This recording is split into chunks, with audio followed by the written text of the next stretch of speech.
Тэр химийн холбооны параметрууд гэсэн агуулгын хүрээнд ярилцъя. Мегмарсүр багш нэнэ. За энэ агуулгын хүрээнд холбооны энерги, холбооны урт, холбооны ирэмб, диполийн момент, холбооны энерги гэсэн сэдвээр ярилцах болно. Химийн холбооны хамгийн гол параметрын нэг нь валентийн үнцэг байгаа.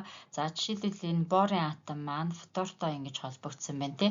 За энэ үедээ 120 градусын үнцгийг бол үүсгэсэн байна шүү дээ.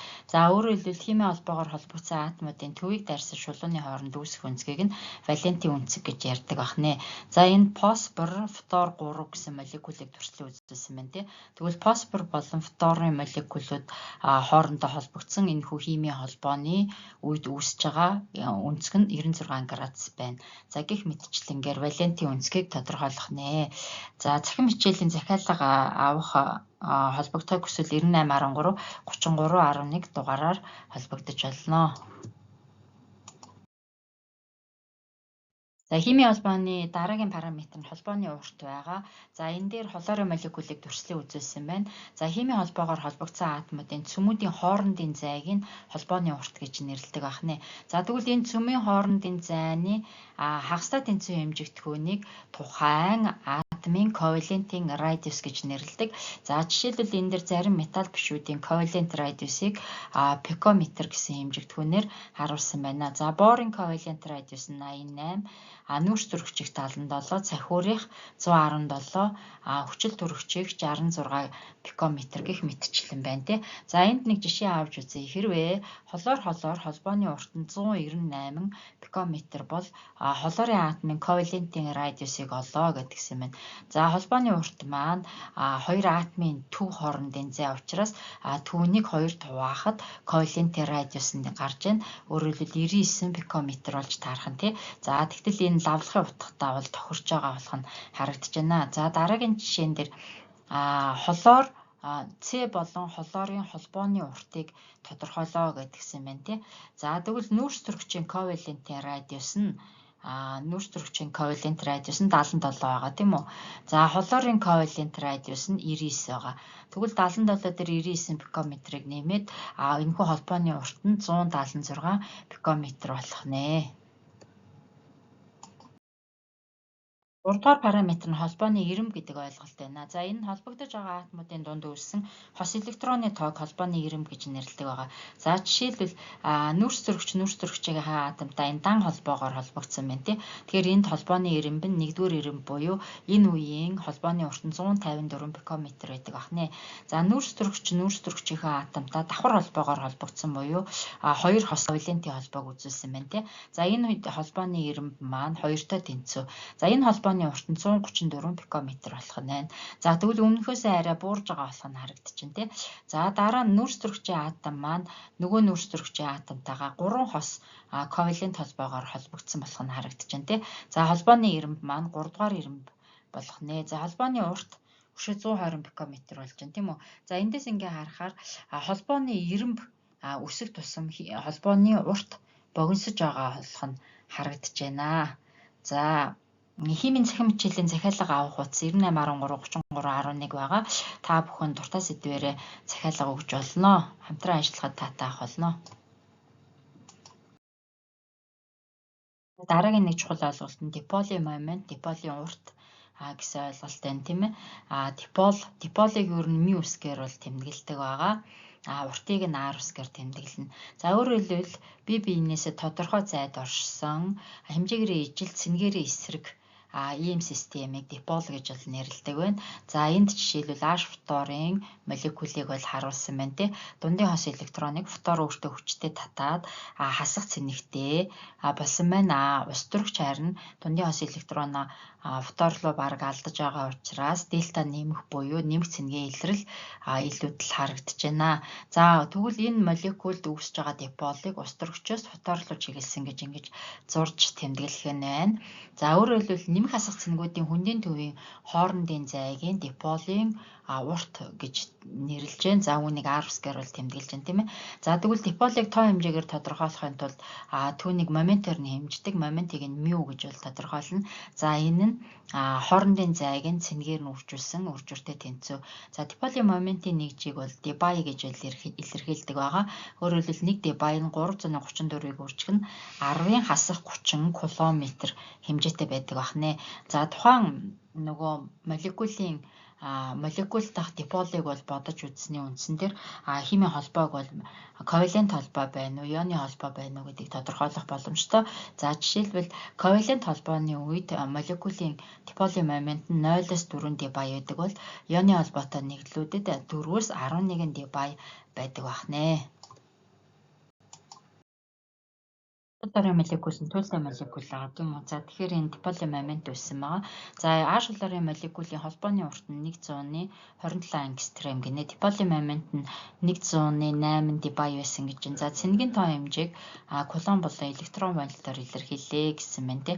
За өгөгдсөн нь момент нь 100-ны 8 debye.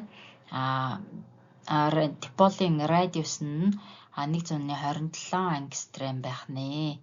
За эндээс диполийн моментыг олдог томьёоноос цэнгээ бол тодорхойлсон байна тий. За ингээ моментыг хуваах нь R гэж бодож байна. За энэ дээр 100-ны 8 debye-ыг нэгжин шилжүүлэг хийсэн байна. Өөрөөр хэлбэл 1 debye маань 334-ыг үржих нь 10-ын хасах 30 км байгаа тийм ээ. 100-ны 27 ангстремыг мөн ялгаагүй метр рүү шилжүүлж байна. 1 ангстрем маань 10-ын хасах 10 метртэй.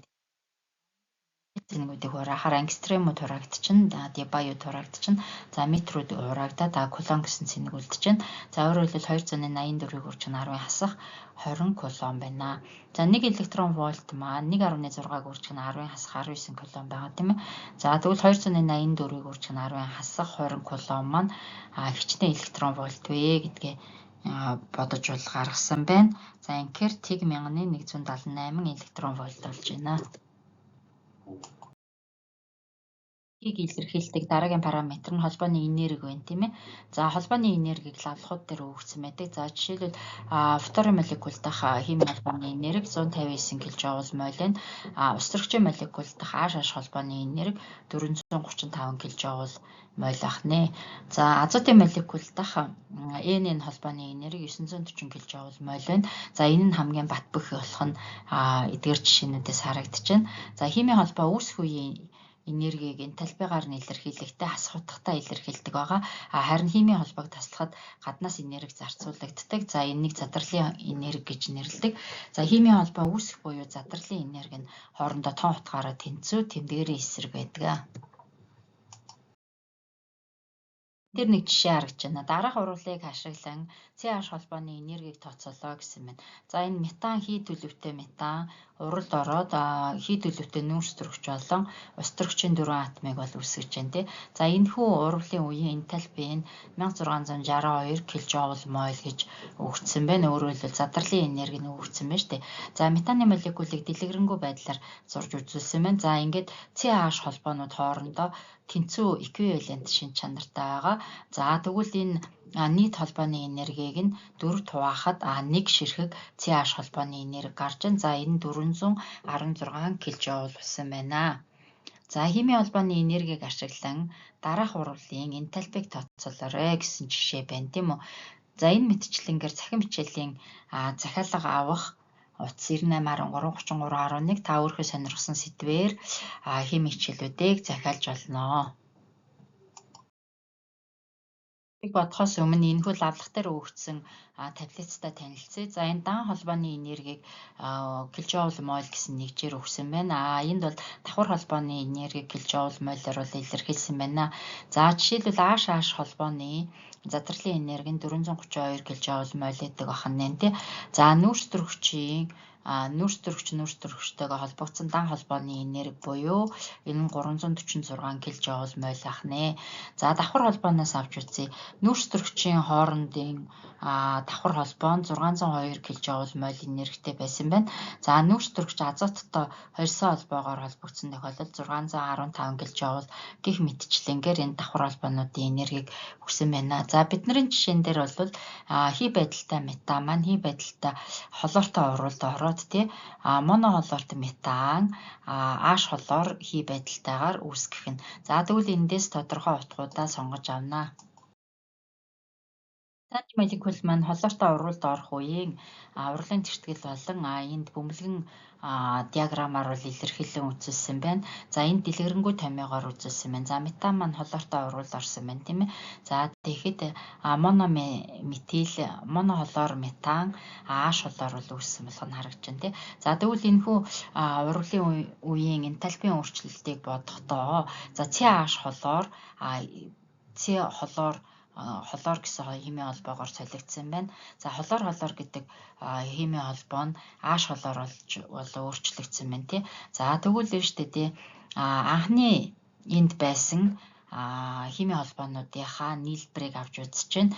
Нийлбэр энергийг авч үзэх нь CH холбооны энерги дээр холоор холбооны энергийг нэмээд урлагийн бүтээгдэхүүн дэх тийм ээ өөрчлөгдсөн хэсгийн энергийг хооронд нэмээд хасах нь. За тэгвэл С холоор холбооны энергийг хасах нь мөн H холоор холбооны энергийг хасах нь. За түрүүний үснэгтнээсээ эдгээр тоонуудаа авахад 411 тэр нэмэх нь 240 327 хасах нь 428 кJ/мол болох нь ингээд хасах 104 кJ/мол гэсэн энтальпийн өөрчлөлт энэхүү урвалын үед гарсан байна. За химийн өөрийнхөө сонирхсан сэдвээр цахим хичээл авахыг хүсвэл 9813 33 11 гэсэн дугаараар хандаарай. За дараах дасгалыг бие даанг үзтгээрэй. За N2H4, N2 гэсэн молекул дахь химийн холбоонуудыг Льюсийн цэгийн тэмдэглэгээр дүрслэн үзүүлээрэй. За мөн холбооны ирэмбийг тодорхойлж болно.